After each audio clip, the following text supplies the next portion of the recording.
So tanggalin mo na yung push pin dito, tapos matatanggal mo na yan. Tapos isunod mo na kagad tong sa ilalim.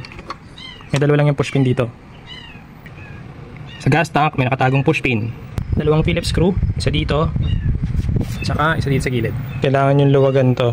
Tanggalin nyo yung screw dyan, Phillips. Itong cover, pag natanggalin nyo, hilahin nyo lang.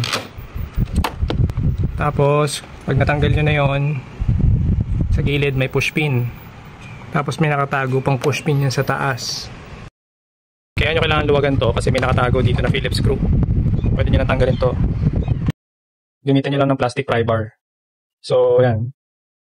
Sundan nyo lang. Tapos, may mga clip. May mga Honda clip dito. Ito. May isa pa palang push pin dito sa ilalim. Yung pwesto ng apat na clip. Ganito.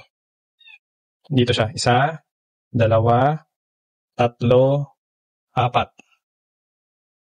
So, para matanggal nyo yung mga blue clip na yun, medyo kailangan nyo gamitan ng puwersa. Tapos, pag okay na lahat, yan na. Natanggal mo na siya.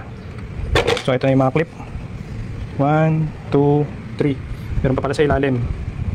Dito. Itong isa sa taas, matagal ng putol. Naputol nung unang nagpakabit ako ng NBL 2022. Recently lang namin na-discover.